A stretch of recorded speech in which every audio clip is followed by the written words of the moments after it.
is the Torg Eternity Delphi Council Debriefings, where the storm has a name. We are your hosts, Jay and Leamon, and today we will be talking about the archetypes in Torg Eternity, and also reflecting back on the similar concept in Classic Torg that they called templates. So, before we jump into that discussion, I do want to encourage you to write us at torgdcd@gmail.com.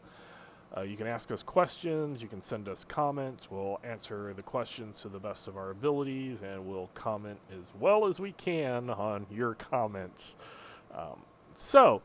As a concept, one of the ways that you can make a character, or your players, if you're a game master, can make characters, is using archetypes that were present in Torg Eternity at the beginning, and then each time a new source book came out, there was archetypes attached to that in the game master packs.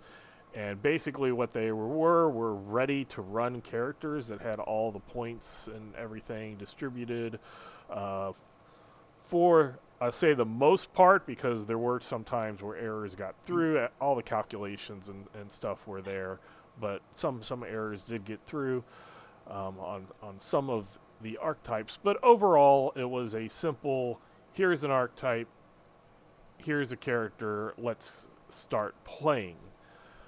So Jay, have you used archetypes either as a player or as a game master? If so, did you like it? Did you not like it? What are your thoughts on the archetypes, etc.? Yeah, I'm a fan of the archetypes. I've used them, I guess, both ways. I know, I don't remember how. I think I somehow won a seat at a table ran by Greg for something. And it was online. I think it was during one of like the Kickstarters or Game Founds or something. And it was like, make a character. I didn't have any time, so I just grabbed the Electric Samurai archetype. Off I went.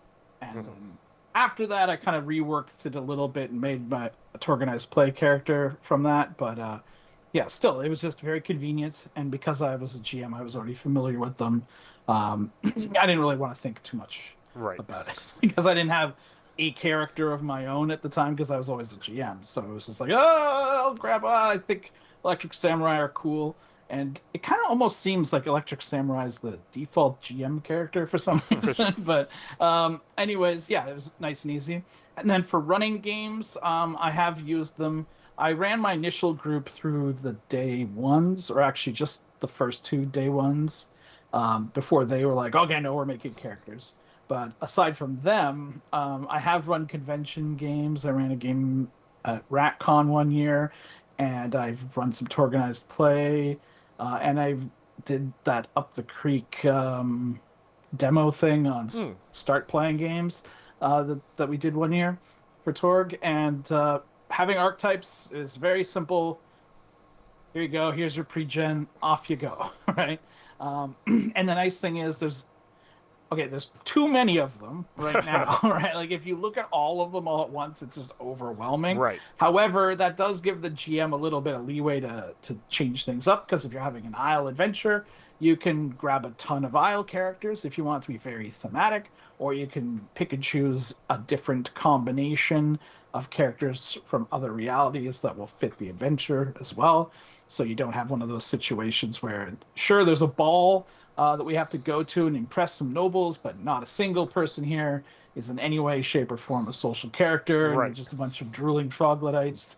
So that can also help. So I really like them. They're they're pretty basic. It just saves you time in creating a character. But sometimes when you don't know what you want to do, just grab a random archetype, off you go. Yeah, I would agree. I will say that when Torg Eternity first came out, there wasn't enough, because my players at the time had been playing Classic Torg for a very long time and were accustomed to all the templates that Classic Torg had. And in Classic Torg, I had them all written or typed out on a piece of paper, and I would hand it out to players, And I know we do this audio as well as visual, but if you're visual, I still have that paper um, that I would hand out. And then I had a rule that no person, or no, like two, once a archetype or once a template was used, it couldn't be used again because there were literal over 100 of these, Hmm. and there were like two or three that everybody wanted to be. So it was like there's not that many Dark Avengers out there, and I don't need a Everyone dark. wanted to be the RCMP guy. Yeah, the really actually I had one of the first characters that I game mastered. He was a Royal Canadian Mounted Police, Lawrence the Mountie.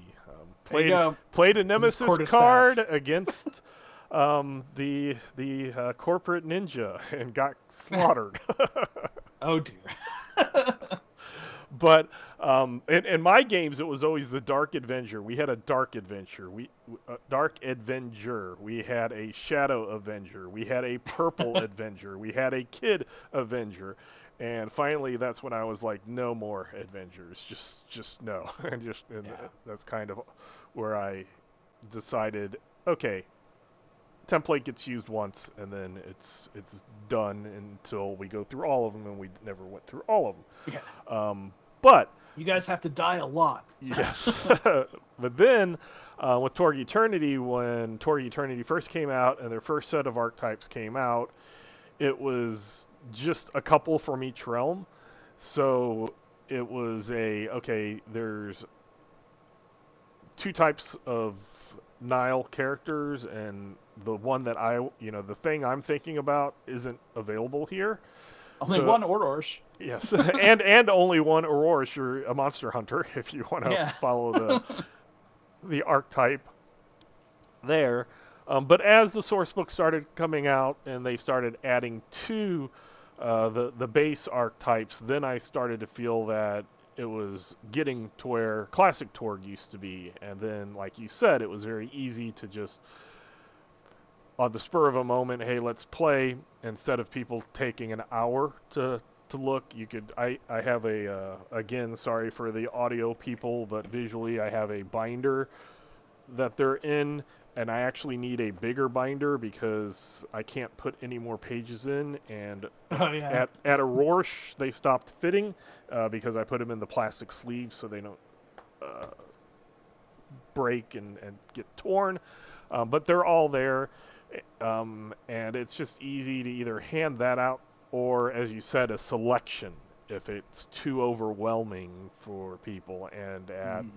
um, at conventions, I've seen it where the game master of that table will just hand out maybe 10, and 4 or 5 of you will pick out of those, so half or a little over half or a little under half, sorry, do not get used, but it kind of brings in the pool. And as you said, you can tailor the archetypes to the adventure so that you're not missing anything, and you're not stumbling over each other's toes, where you have like 3 people that have picked very similar Yeah. archetypes, like 3 melee combat people and no healers, that type of thing. So that's a nice thing to do. Let me ask you this: how much do you either yourself change? You said you changed one after you played with Greg. How much do you allow change to be for an archetype, say with a player? I mean, for me, it was just I just changed one of the perks, I think, Mm-hmm. because I was going more psychic.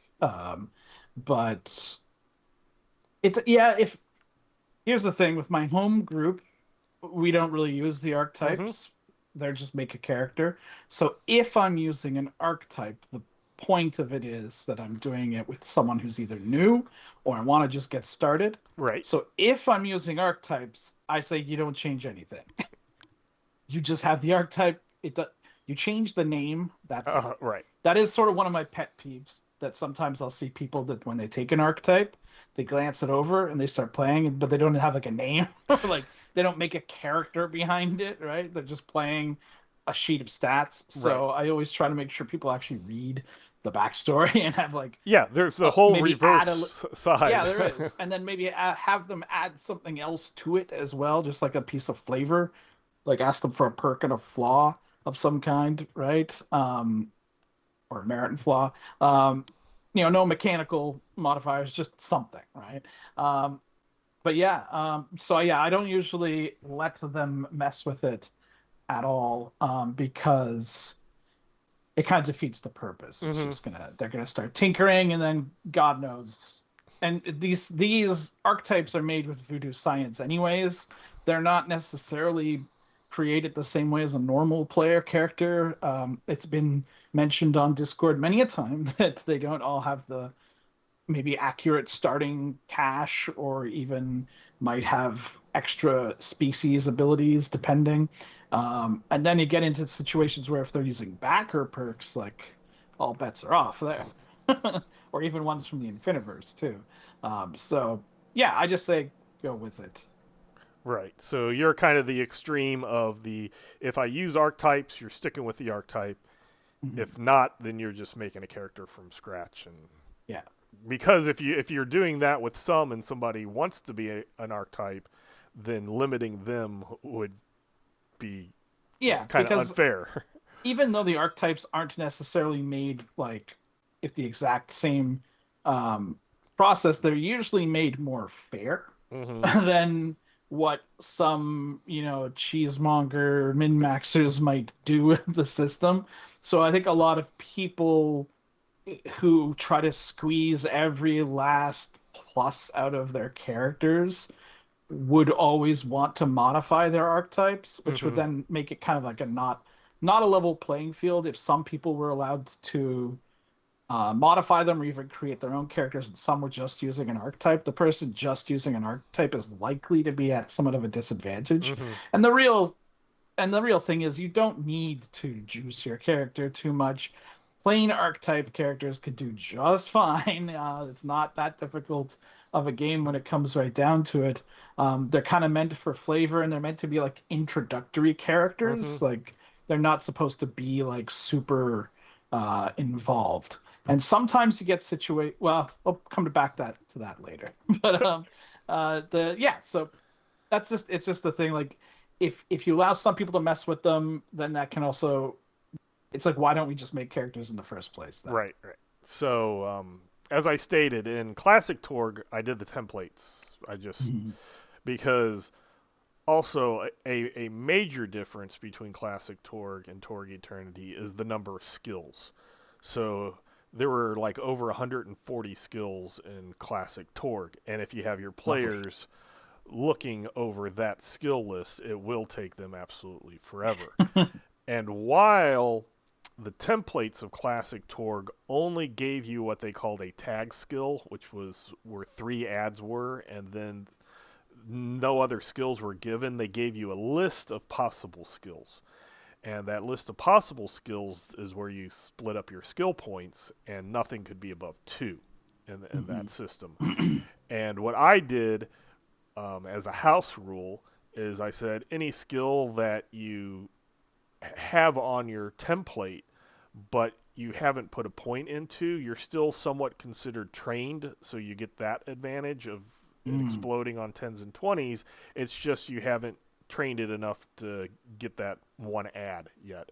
So that kind of did things, and people then would look at an entire skill, sheet and kind of figure out what template they wanted and wouldn't feel bad about okay, I have a limited number of points and there's all of these skills on this sheet that I'm not able to Yeah. use.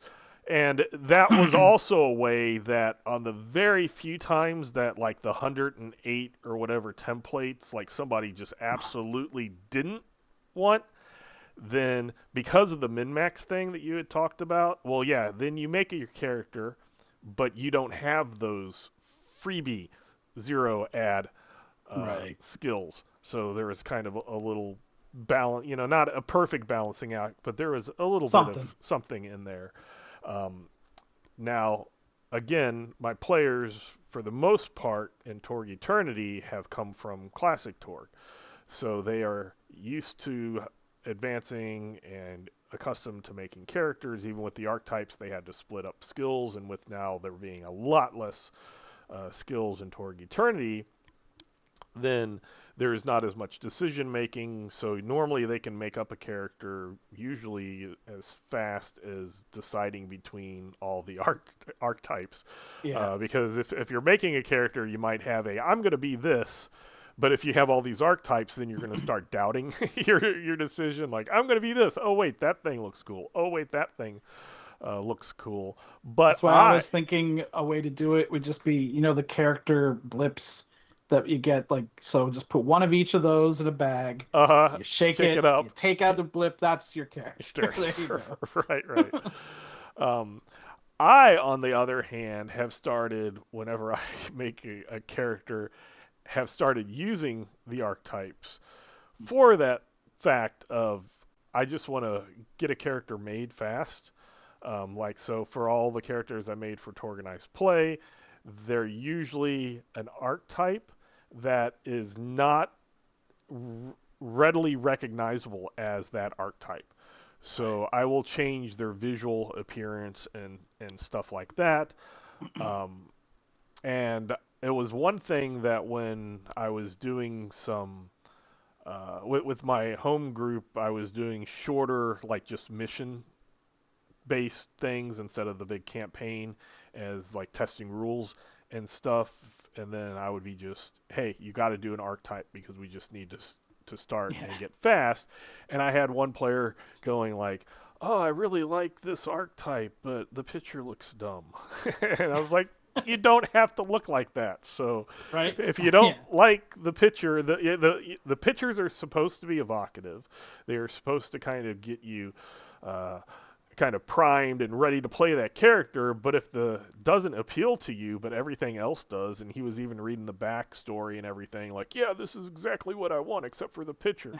And I was just like, I'll find a picture somewhere. I'll make a picture, for your token. Don't worry about it because it doesn't have to look like that. There's a reason it gives multiple possible names, right? Right. And the whole name thing, turn the sheet over, and on the back there's a list of normally 5 to 10 names somewhere around there that we as the people who have written the archetypes have put onto it to allow them to be tailor-made. So that has worked very well.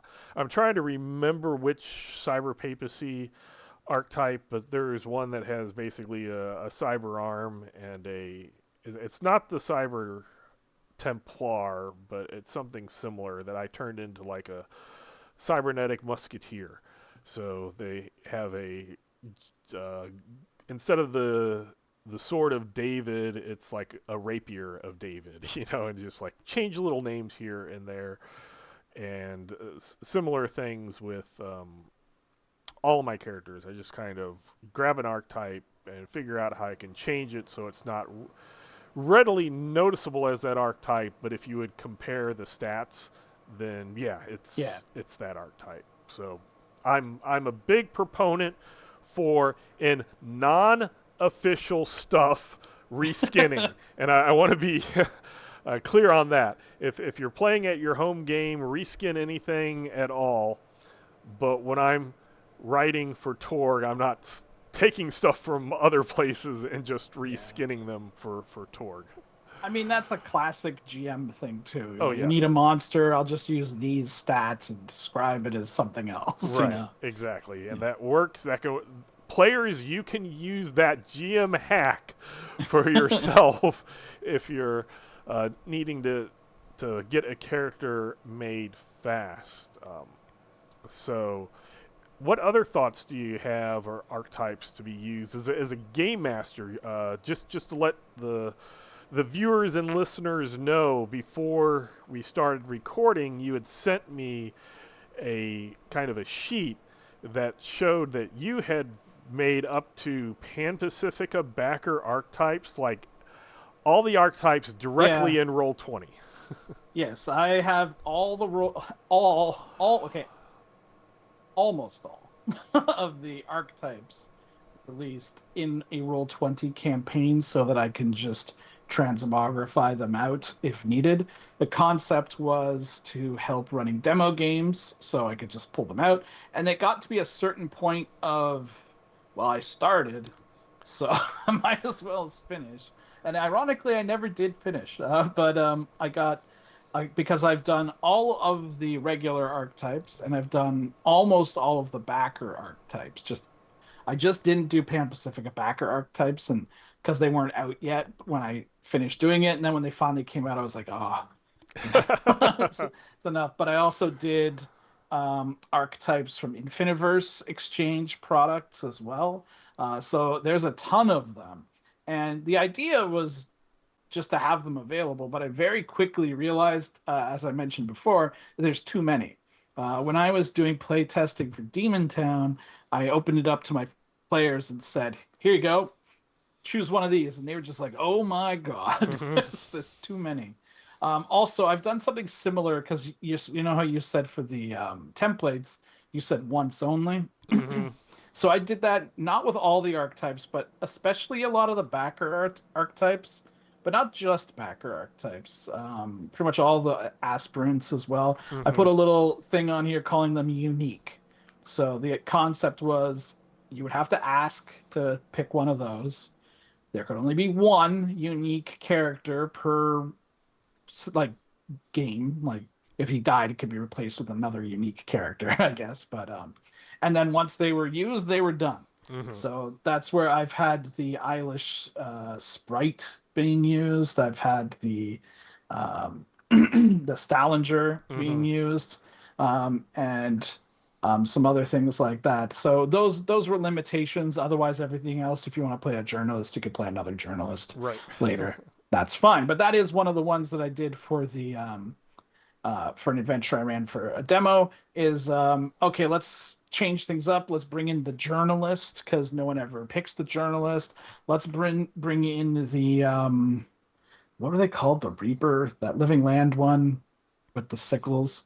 Because I knew that most of the enemies were Gospog, so to the extra, it would actually be good. Whereas normally you probably wouldn't take it. But you know what? Making this big page of like hundreds of archetypes really showed a lack of Living Land archetypes. Yes. Because half of the archetypes from the Living Land campaign were Core Earth characters. And it's because it's kind of like the opposite of Classic Torg. There are so many more Core Earth archetypes than any other realm. Nile and Isle come close, but Core Earth definitely has the lead. But I guess there's just only so many ways people could really say caveman and Adinos is the problem. Right. I'm looking at the Classic Torg sheet, and they had 4 Living Land templates. Right. There were the Earther Gone Primitive, the Renegade Enos, the Stallinger Optant, and the Storyteller, and that was it. Even like Terra, which wasn't a realm, but it was kind of a source book that was an offshoot of Nile Empire. Like what had happened to Terra after Mobius left, and there are like 7 of those, so almost double from a reality that was not even involved in the entirety of the. Well, we got 18 Living Land archetypes, so I guess it's moved up. But I do look, Core Earth had a lot, and there are more Edenos Core Earth archetypes than there are Living Land.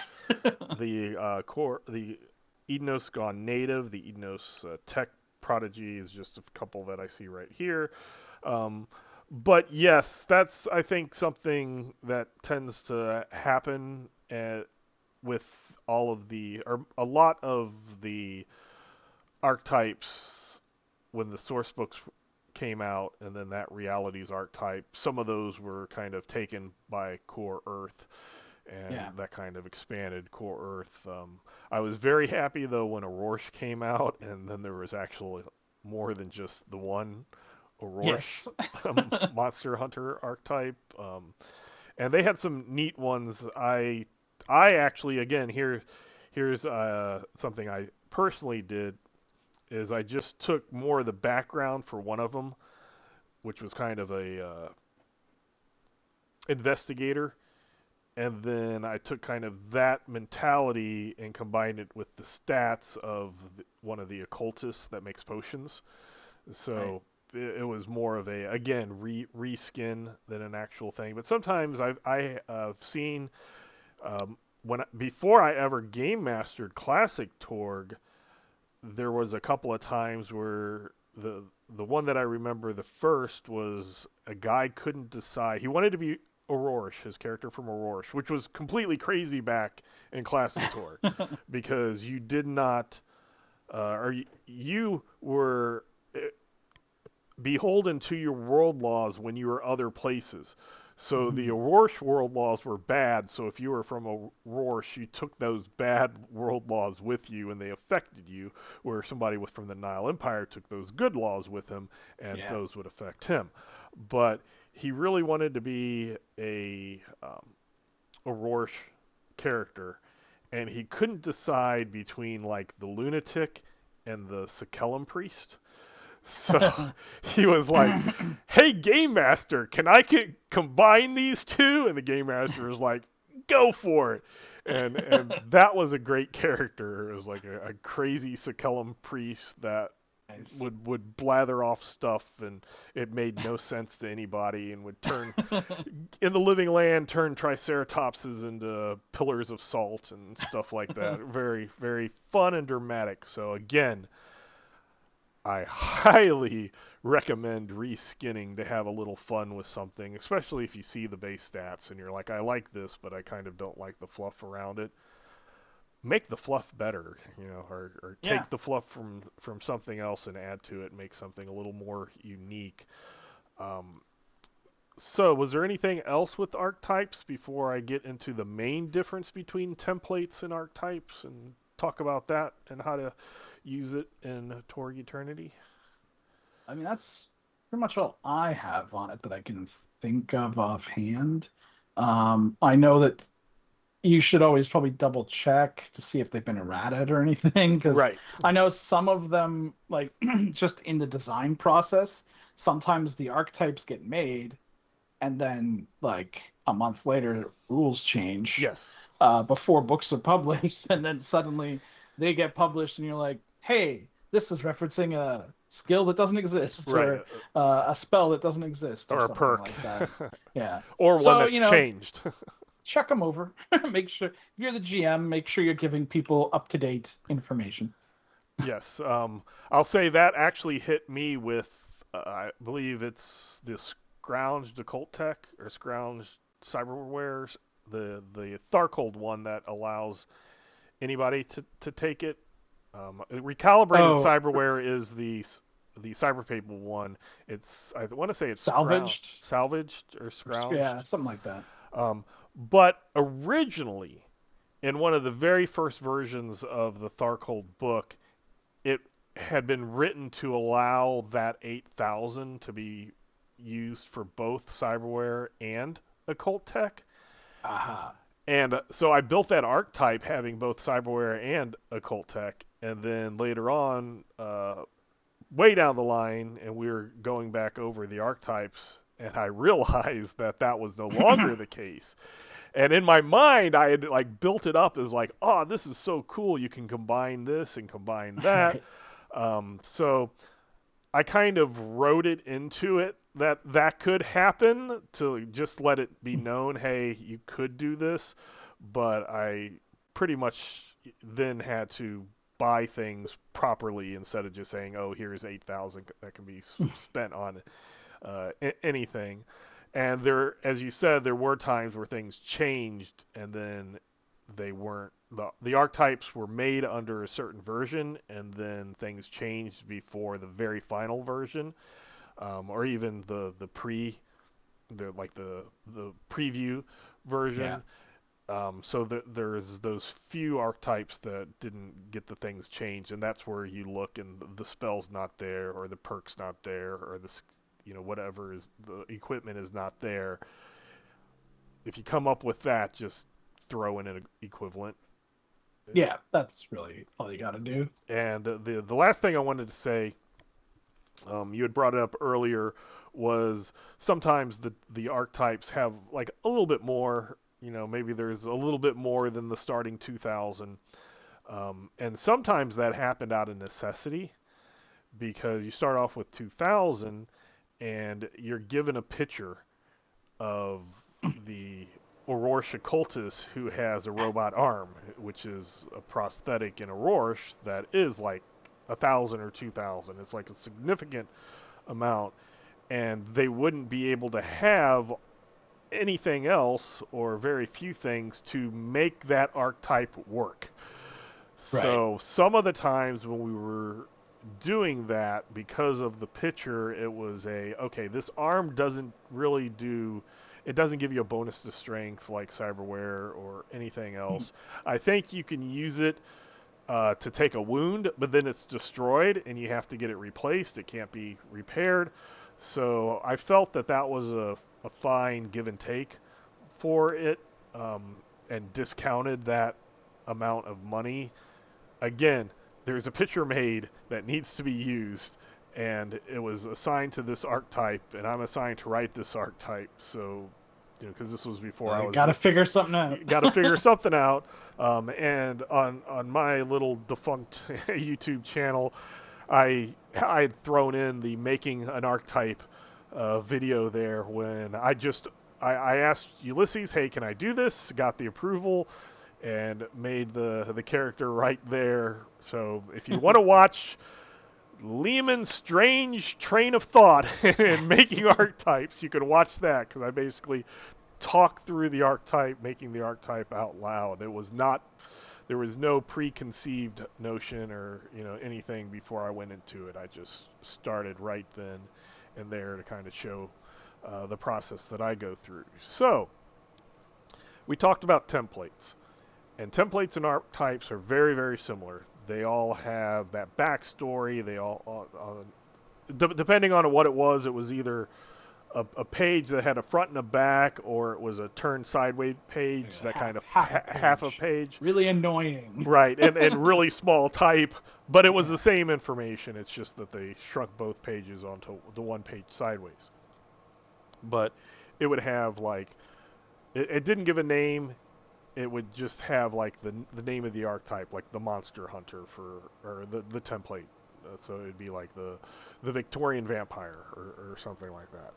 And then it would have all the skill list, like I said, but it only had one skill filled in, and that was a +3, known as the tag skill. You had to, of course, at least put one add in reality, and then everything else was kind of up to you.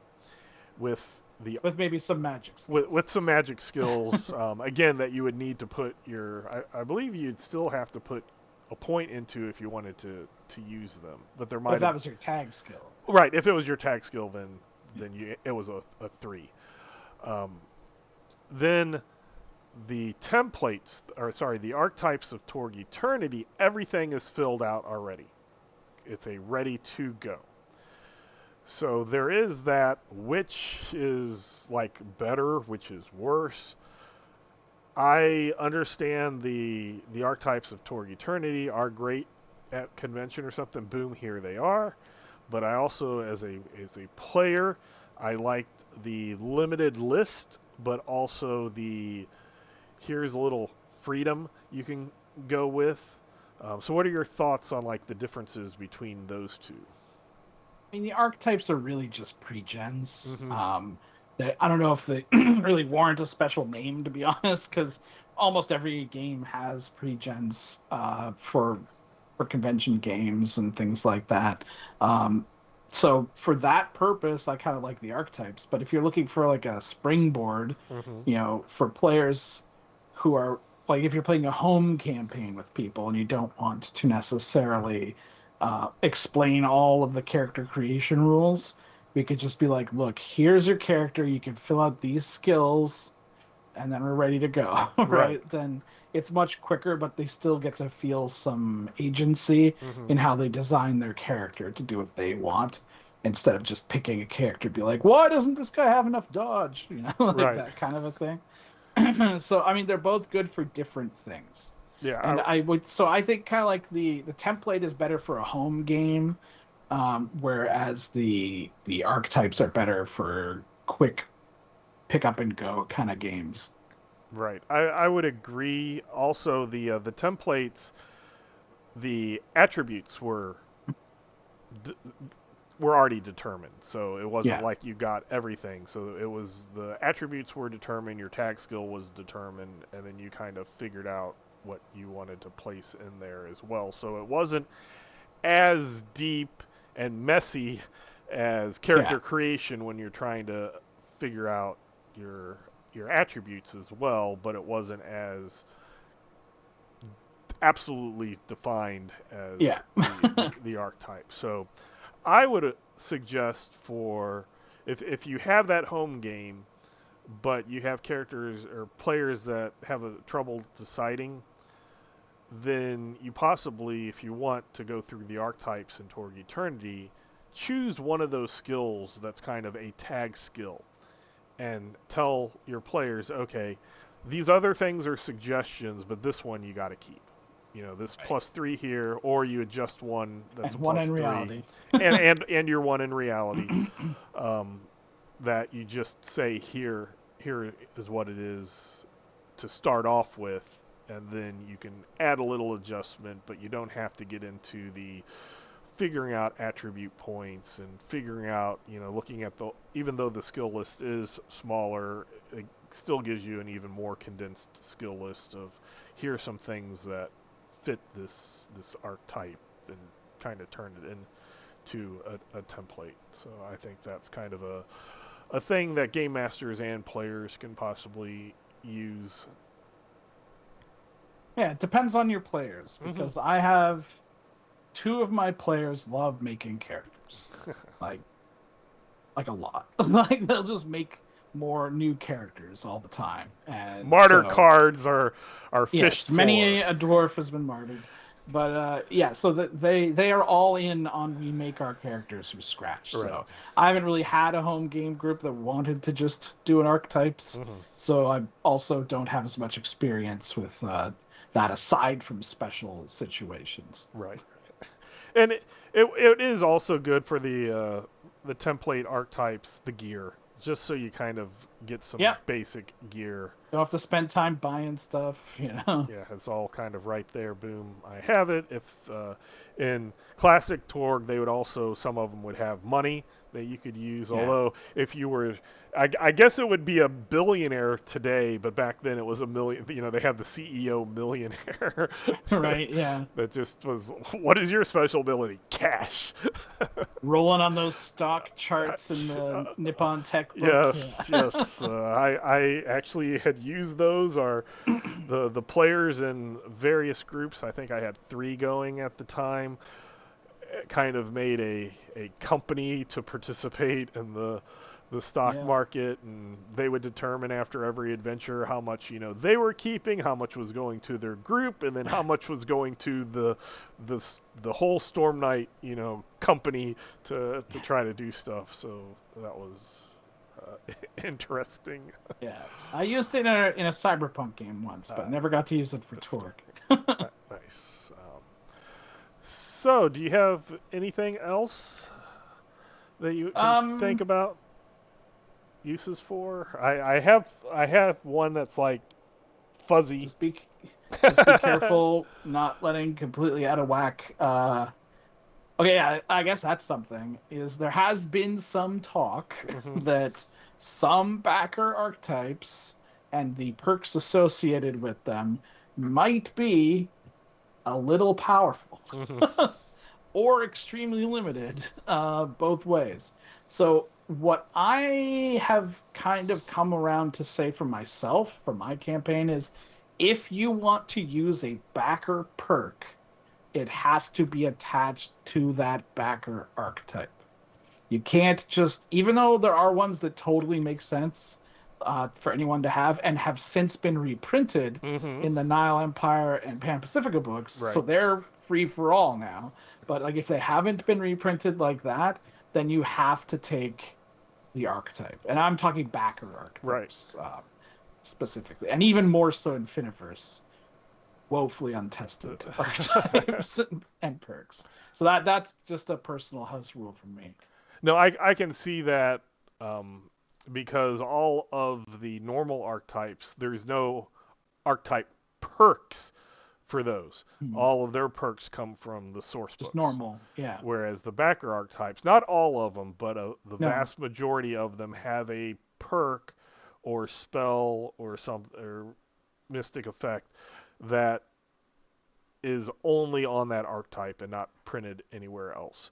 So on those, well, your game, if there's any perk whatsoever that you think is bad, change it or not allow it, and that goes all the way through to archetypes. So yes, read the archetypes before you hand them out.